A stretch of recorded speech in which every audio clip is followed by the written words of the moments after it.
In today's episode, Doug McKee joins me to talk about his online course that is taught in such a way as to be about as close to an in-person class as you can get, but without being bound by geographic barriers. Produced by Innovate Learning, maximizing human potential. Welcome to this episode of Teaching in Higher Ed. This is the space where we explore the art and science of being more effective at facilitating learning. We also share ways to increase our personal productivity approaches so we can have more peace in our lives and be even more present for our students.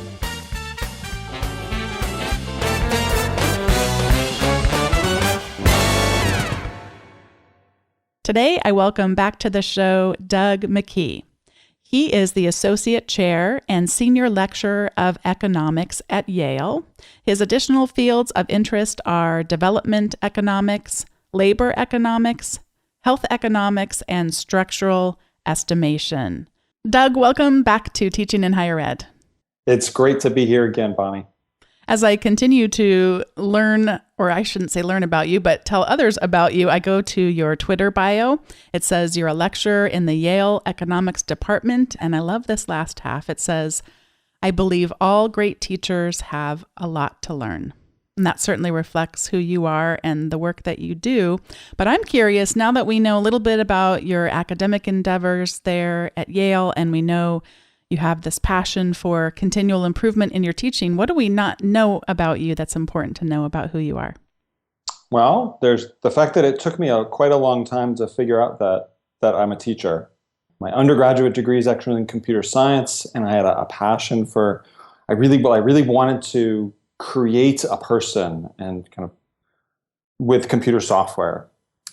It took me a few years to realize that was a lot harder than I thought it would be.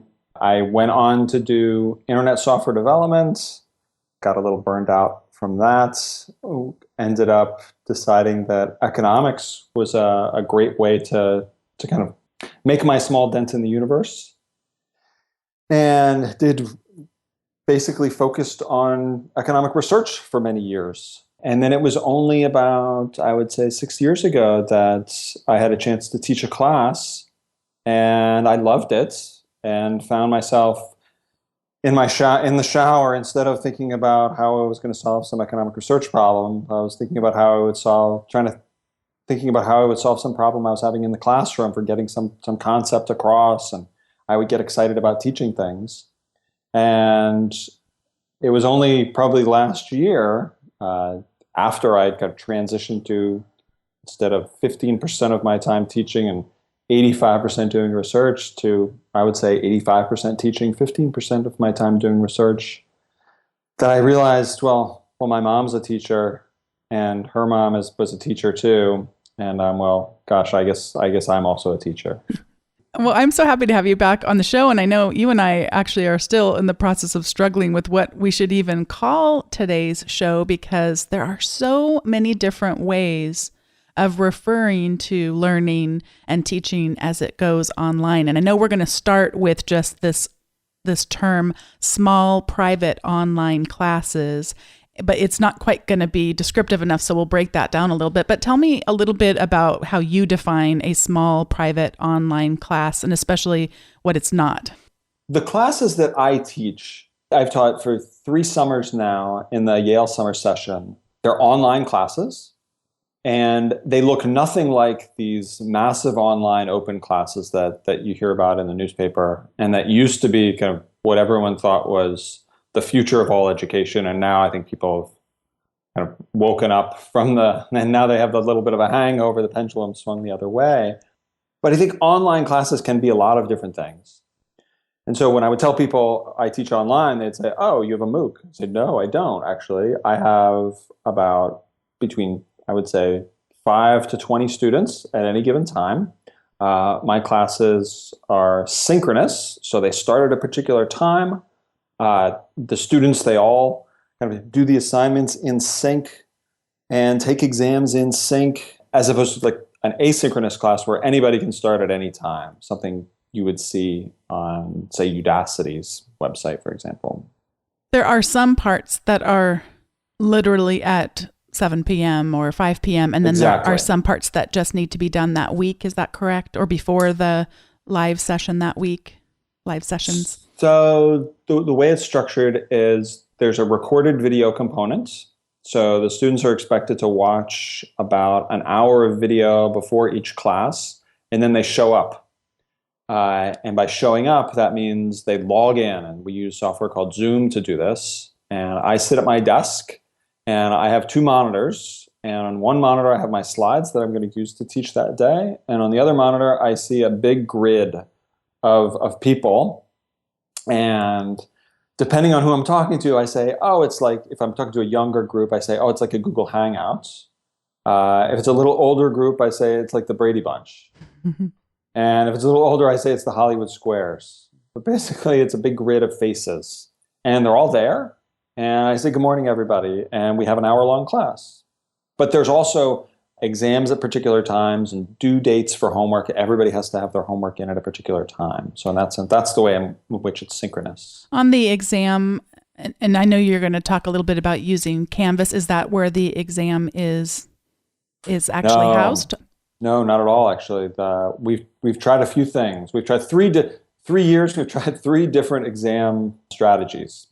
Okay, so the first year, we monitored the exam through the video conferencing software that we were using. So the director of the program would watch a few students, and I would watch a few students, and my teaching assistant would also watch a few students. And at the end of the semester, at the end of the term, I was really unhappy with that. I felt it was just way too easy to cheat. I had no reason to think any of my students cheated, but a system where it's easy to cheat eventually is going to get circumvented systematically. And so the next year, we had all students had to go to a testing center nearby. So we contracted with a firm that managed a network around the world where I think they said something like 90% of the world's population was within a 2 or 3 hour drive of a testing center, which was good because we had students that were in Bangkok, in Tokyo, in Madrid. The toughest one was actually in rural Montana. So she had to drive, I want to say like 8 hours to get to Butte, Montana, which was where the nearest testing center was. Hopefully she stopped at Target while she was there and picked up her supplies. Right. Did some grocery shopping before she went back.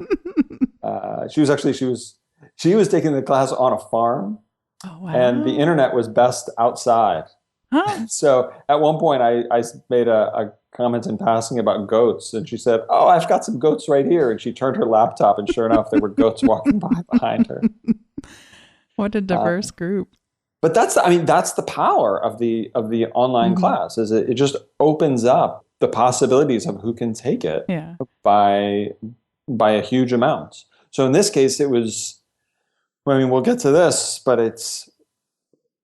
we weren't lowering the price, but we were lowering the geographic barriers. So, Yale students, they often will go off and do crazy things over the summer all around the world. And this was a way for them to also take classes at the same time. You said there were 3 things you tried, and you listed 2. Yeah, so I didn't like. So at the Sorry, end I'm having flashbacks to recent presidential debates. You never want to list things, especially not with your fingers. I hope. Right. There were 3 things. This one I can handle though. Okay, good. So at the end of that summer, I felt like it was just pretty inconvenience, and it was rock solid in terms of cheating. So I liked that. But it was fairly inconvenience, and the students would go and they would have to take the exam at these testing centers using really old software and type in all their answers. And that wasn't great. This is a math class, so I wanted them to be able to write down equations, and it's a lot faster to do that with a pencil or a pen and paper than it is to type in their work. And so this past summer, we used a web proctoring service where a third party would actually watch each student take their exam. At the beginning, they have the students move their laptop camera around so that the proctor can look under their desk and see what they have posted on the wall near them. And the software that they use actually locks down the computer, so they can't browse the web at the same time. And I felt like after watching kind of how this was done, sure, cheating's possible, but I would say it was about as difficult in this situation as it would be to cheat in a kind of a standard classroom situation. And I think that's the bar that I wanted to hit was, are these test results as credible as a standard college classroom? And are you comfortable sharing who you're using and the approximate price for, and is that price passed on to the students? I have no idea what the price was. Okay. I don't think it was high, and I believe that the firm we used was Examity. So tell us about your course then. You have Introduction to Econometrics, which is officially called Econometrics and Data Analysis 1. Tell us about this course. So it's a course that tries to teach the basics of probability and statistics, as well as basic econometric methods. Econometrics is very similar to statistics in the sense that it's a way of learning things about the world by analyzing data. But what's different about econometrics is it's a particular set of statistical methods that are designed to measure, instead of just associations, to measure actually causal effects. So we know that if you go and you look at data, what you'll find is cities that have very high crime rates also have high numbers of police per capita. Okay, this does not mean that as you hire more police, that crime increases. But but the relevant policy question is, well, what happens if I'm going to add one more police officer to the force? How is that going to affect the crime rate? These are the kinds of questions you need to have answers to in order to optimally hire the right size police force, for example. Economists are very interested in writing down kind of models of the economy and then estimating the parameters of those models. So I know that people respond to prices. When prices go up, economic theory tells me that people will buy less. And if I lower prices, people will buy more. But it doesn't say how much. And so we use econometric methods and data to tell us exactly how price sensitive people are for a particular product, or some particular group is for the price of some particular products. It's a lot to cover. It's a class that's very layered. It's one of these classes where it's absolutely critical that you not fall behind, because everything builds on what you did the last class. And doing it all in 5 weeks is a challenge. And so the students, they watch a video, they watch usually about 5 or 6 10-minute videos. Before every class, they take a quiz, an online quiz. They can take it 2 times. So I used to let them take the quizzes as many times as they wanted. But what I found was they would just keep, some of my students would not pay any attention to what the answers were, and they would just keep plugging in answers until they got the right answer. And I don't want that. I want you trying hard in each time. How many questions on each quiz? 10 to 15. Okay. And is it a bank of questions so that if they take it that second time, it's a different question set, or is it always the same? Always the same. And they know what they got wrong. And so they can go back and they can go back and check. The 5 to 6 online videos, are these videos of you giving a lecture or someone else, or it just depends? They're all me giving the lecture. And any advice that you would have for people who are looking to create a bank of small mini lectures like this? So I think there's kind of 2 ways you can go about it that work. One is, if it's a class you already teach, then you can get a camera person in the back of the class and they can film you teaching the class, and then you can slice and dice the video into little pieces. And if you know that that's what's going to happen, you can tailor your in-person lecture such that it will chunk. And so that's what I did for this class. For other classes, I would probably not do that. I would probably do a fairly straightforward kind of talking and screen capture. I don't think you need super high production values, as long as you're keeping it short and you're keeping it clear. So I do a whole bunch of things online. I have my professional website at dougmckee.net. I've got my teaching blog at teachbetter.co. I've got my personal blog for fun, where I blog about all different things for fun. That's highvariance.net. And I have a YouTube channel. And the YouTube channel just has like 5 to 10 short videos about different econometric methods that I made for a different class last winter. I didn't advertise them. I just threw them online and I told my 25 students about them. It is by far the most successful thing that I've done online in terms of pure numbers. I've had, I think last time I checked, I had 35,000 views of these videos. And they're just little videos that I made in my dining room when it was dark, like after my kids had gone to bed. I mean, they're very kind of Khan Academy style. And so you don't need a big film crew. You don't need like snazzy digital effects. You just need to be clear and know what you're doing and communicate it well. My experience has been that I try to steer people away from filming their live lectures, but you hit on the way that it can work, which is to splice and dice them. But what I see often is people just have that, for example, 50-minute lecture, and they just record that start to finish and throw it online and think that it's going to be engaging enough to translate to an online. And that really doesn't work well. So I tend to encourage people, especially people who are just starting at this, build a 7 to 10 minute video that is built for someone sitting in front of a computer screen. Right. That's right. Yep. I agree completely. Yeah, and it looks like I just went to your YouTube videos. I didn't know that you had them, and they look to me, I don't see your face anywhere, but is it just because that's the title? No, my face doesn't appear at all. So you're filming you're using a screen casting product Correct. to create them, and which one is that? Or do you use multiple ones? Those are all done with just QuickTime. Oh, okay. Oh yeah, I remember there was some time we were emailing back and forth and I was trying to use some grandiose tool and you were saying just use QuickTime. QuickTime, if people listening are on a Mac, you just can record what's on your screen. And in this case, it looks like you've recorded a PowerPoint or something of that nature, but you could record whatever was on a screen and that will allow you to save it as a video. So we're not seeing you, because you said you were recording it in your dining room. That's where I got confused. You're recording it on your computer of your screen, what they're looking at. Yeah, exactly. And the key, so a key piece of this is it's me talking and it's PowerPoint slides, but a huge amount of those videos is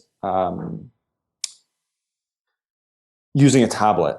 Okay, so I've got a cheap little Wacom tablet that I'll annotate my slides while I'm talking. So I have horrible handwriting. I do my best, but it just gives it kind of a lot more kind of visual movements, and I think keeps it more interesting instead of just having everything on the slides. For people using iPads, there's an app called Explain Everything that would achieve the same results that Doug is describing, but you could actually record your voice and do these annotations on your iPad. So people may want to check that one out. I've heard great things about Explain Everything. Yeah. Well, tell us a little bit now that you've talked about your class, what has worked in terms of all of your evolution of the course? What's been the keys to making it successful? So the Zoom software for there's the live video components. The Zoom software has been rock solid that we use. So if you go to zoom.us, anyone can just download it. It's software that has very few features, but what it does is it lets you share any window you want. So I can bring up my statistical analysis software and actually analyze data right there, and everyone can see it. I can share my PDF, my PDF viewer with my slides in it. And it's got a little bit of annotation tools. So no matter what window I bring up, I can use the Zoom annotation tools to draw on it, to point things out. They've actually got a brand new feature that I'm super, super excited about. They just launched it. I'm excited to use it next summer, which is breakout rooms. So something I do in my in-person classes, I'll say, break into groups of 3 or 4, work on this problem, see if you can kind of explain it to each other, and then we'll kind of get back together and we'll talk about how the different groups solve the problems. With the new software, you're able to actually randomly, with a press of a button, throw everyone into a separate conference room in groups of 3 or 4, however many you want, and then hop between these as the instructor easily, and then press a button to close them all down and bring everybody back all at once. That, I feel like, is one of the only things that I can't do now in my online classes that I can do in an in-person class. There's a lot of different products out there that do video conferencing. I think getting the right one makes a pretty big difference. Having a good learning management system behind the class. So I use Canvas by Instructure, and it's very flexible. I can have the course website look exactly like I want it to. I think for an online class, this is critical. We also, at Yale, some of us use it for our in-person classes. I mean, it competes with things like Blackboard, and there's a whole bunch of other products like this. One feature I like a lot is it's got very good support for online quizzes. And those have been critical to get students actually watching the video. A third piece is actually paying attention to who's watching the video. So a lot of the software that we use for the video actually keeps track of who watches what. And so I can tell, hey, so-and-so, it looks like you haven't been watching the videos before class. You might want to get on that. Is the software that you are using to tell if they watch the video, is that by embedding the video in Canvas, or is that something else? We've been using Kaltura, which I'm not sure Kaltura is something we're going to continue using, and I wish the logging was better. But that's what we've been using.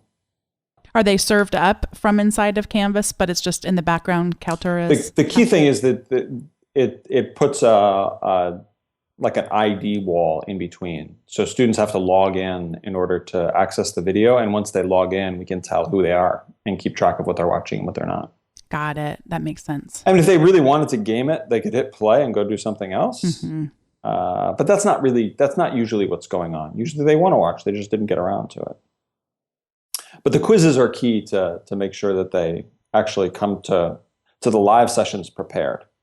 And the quizzes are served up, you said, on Canvas. Those are on Canvas. And Canvas allows you to put mathematical equations into the questions and into the answers, which is really great. And they are not proctored, those weekly quizzes. Not proctored at all. Low stakes. Mm-hmm. One thing that doesn't work, and I think this is true of flipped classes. So the kinds of online classes that I teach are very much like what you would see universities experimenting with in terms of a flipped classroom. They watch the video outside, and then they show up for the live sessions. My live sessions just happen to be remote, ready to work. And so something that doesn't work is say, come with questions about the material and then we'll talk. I have tried that. I want that to work. I feel like it should work, and it totally does not work, and it's never worked. They show up, they don't have any questions. And so what I do is I come with questions. And so most of the sessions that we start off and I say, all right, do you have questions? No? Okay, I've got questions. And then I go around the room and I say, well, what about this? How would you answer this question? What about this? How about this? And it becomes very clear very quickly that they didn't really understand the material as deeply as they thought they did. And a lot of learning happens during those live sessions through kind of this Socratic method. And in the Socratic method, you're actually calling on specific students. Julie, Yes. How'd you answer this? Yeah. And that does probably increase the likelihood that I'll be less tempted to go and start checking other social media while we're all in this session if I think I might be called on. Yeah. And most of them are on laptops, so their screen isn't big enough for them to watch social media things and be in the class and see the slides that are going by, and I can see their eyes. And another big advantage of online is their names show up under their faces. And so I never forget a name. I should also say that what does work in the live sessions is a lot of structure. So, and then the structure, it lightens up somewhat as the term goes on. As they learn more, I give them kind of longer problems to work on. But what I don't do is expect them to come kind of prepared and just talk. Okay. Yeah. You were talking about that your lab sessions are very active and you create a lot of variety. Could you give us a couple of examples of that? So my favorite live session actually is near the end of the term. And what I do is I give them data from about the Titanic. So I give them a data set where each observation is a passenger that was on the Titanic, and it has a bunch of characteristics. So like their sex, their age, what relatives they had on board, what class of ticket they had, where they got on the boat, and whether they survived or not. And I have them kind of construct models to try to see which of these characteristics actually predicts survival. So was it women and children first? Were the first class passengers more likely to get spots on the lifeboat than the third class passengers? And and so what I do is I break them into these small groups. This was a lot harder before, when Zoom didn't have this breakout room feature, but you could still do it with multiple conference rooms. And I would go from conference room to conference room and kind of see what they were working on and see them working together and kind of push them along in different places. And that worked pretty well. Another time I had them read papers that applied the methods that we had learned. And then I had them explain to me what the tables in the papers meant. Okay, and like what do we actually learn from these research articles? That all sounds fascinating. I want to know what the answer was. Oh yeah, women and children first, and the first class folks got in the lifeboats because their cabins were closer to the deck. Oh, okay. But people really did, like they sent the women and the children into the boats first. Yeah. And much more likely to survive if you were a female or you were a child. What are some things that haven't worked, mistakes that you've made that you now have since corrected? Oh boy. Well, the online testing that we did the first time around was a disaster. Let me give you one good example. So this summer, the technology actually stayed the same. But what changed, but I still wanted to change something because I always have to change something and try to make things better. And what I did is I added a group project. I wanted to run it in my big lecture class this fall, but I decided I would pilot it over the summer since I taught the online class once in June and then again in July. And so in June, I didn't really know what I wanted. I wanted them to do these projects. I wanted them to propose questions that they cared about and they could answer at the beginning, even though they didn't know the tools that they were using. And I didn't really know I knew what I wanted the intermediate deliverables to be, but not in detail. And so it didn't actually go all that well that first time through. When I looked at my course evaluations, one person said really clearly, I didn't know what he wanted at the beginning. And it wasn't until the very end when we passed in the project that I actually kind of felt like I understood what was wanted. And so what I did during the semester is every time someone would ask me a question about the project, I would answer them and I would go back and I would edit the assignments so that the answer was already in the assignment. And then after I'd received the first deliverable, what I called the data description, I said, oh, this is what they passed in. This is, I like this, I don't like this. I made a rubric. Okay, and then my TA and I graded the projects based on the rubric, and then we handed it back. Well, when I taught it in the second session, I handed out the rubrics for the assignments at the very beginning, so they knew what they were getting into. And so the first time around, I guess it wasn't something that I knew that it was going to go badly. I just also knew that I was going to gather a lot of good information. Yeah. And it would go better the next time. I love it. Well, this is the point in the show when we get to recommendations, and I'm watching the clock because I know you have an appointment, so I'm going to have you go first. So I tried something new in my seminar class last spring. All my students, all semester long, I had about 25 of them, worked very hard on these research projects. And I knew that I wanted them to be able to share what they'd learned and this hard work with their peers in the class, instead of just kind of throwing it over the wall to me and then walking away at the end of the semester. And so some classes I know will do things like have student presentations, like 5-minute presentations, and I always feel like they're a death march. Students get up, they give their little presentation, it's kind of slow, it goes okay, and a lot of people are just kind of bored, and it takes up a lot of class time. But there's a class at Harvard, it's very famous, called CS50. David Malin teaches it. And a big component of this class, it's an introductory computer science class, is a project fair at the end of the semester, where he has all the students that have done projects. They basically get together in a very large space.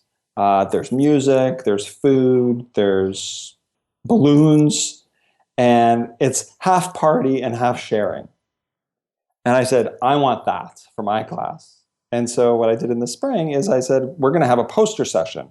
And so it was kind of a cross between the CS50 project fair and like a hard science conference poster session, where I had the students, I broke the class into 3 groups, and I had the first group present their research on posters. It was actually in a technology class, what we call the TEAL classroom here at Yale, the Technology Enabled Active Learning classroom.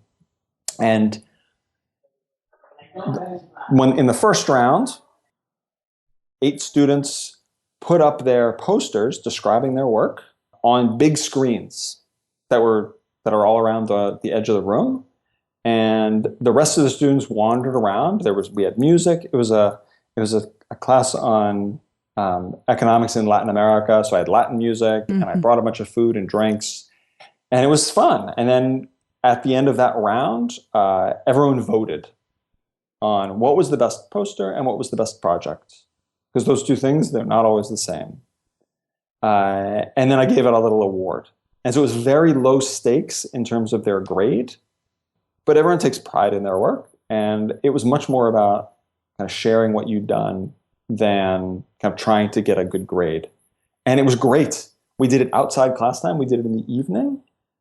And it was so fun. I'm planning to do it this semester during the last week of classes in the evening, with a class of about 120, where we have group projects instead of individual projects. And so it's about 30 different groups, break them into 3 rounds, run it the same way. And I would highly recommend anyone else that has students doing projects, and I know there are a lot of classes like this, to do something like an end of semester poster session. I have linked in the show notes, which will be at teachinginhighered.com/76, to your blog that you wrote about the same topic, so people can find out more. Yeah, it's got pictures of the spring poster session that I did. I also linked to the CS50 course website, and that looks like a really good model for laying out course resources. I'm going It's to explore that incredible. later. It's incredible. That class, it does everything in an extreme way. Yeah. We actually interviewed David Malin on a recent episode of the Teach Better podcast, where he explains why he makes all of these fairly extreme decisions in teaching that class. That's a class that's being co-taught this year across Harvard and Yale. He's got about 350 Yale students right now, and a lot more students also at Harvard, and he's teaching it in both places. It was so much fun to listen to that episode. I'll link to that in the show notes too. They even have a class DJ, which They do. They sure do. Well, thank you so much for carving out time today to be on the Teaching in Higher Ed podcast. And this is going to air before Thanksgiving. And so what a perfect time to say how thankful I am for you that I got to meet you and have had you on the show and consider you a friend. Oh, Bonni, I feel exactly the same way. It was so great having Doug on the show once again. And I had lost track of time and wanted to let him go meet with a student that he had set up prior arrangements with. I'm giving my recommendations solo today, and I'm going to recommend Sherlock. Sherlock is a British drama, and it is from the characters and detective plots of Sherlock Holmes. And it is set in early 21st century London. And what I love about Sherlock is it's just got such great characters and such tremendous acting. There are currently 3 seasons, and each season only has 3 episodes. They're around 110 minutes each. And there's a special episode that's going to be between the 3rd and 4th season that's coming out on January the 1st. So my recommendation is to watch those first 3 seasons of Sherlock and enjoy the great plot and great acting that happens. And then you'll be ready for January 1st, 2016. Thanks everyone for listening to Teaching in Higher Ed. Thanks again to Doug for being on the show again. And I just want to encourage everyone to make sure that you have subscribed to our weekly updates. And that's where you'll get the show notes and a blog once a week about teaching or productivity in your inbox without having to do a thing.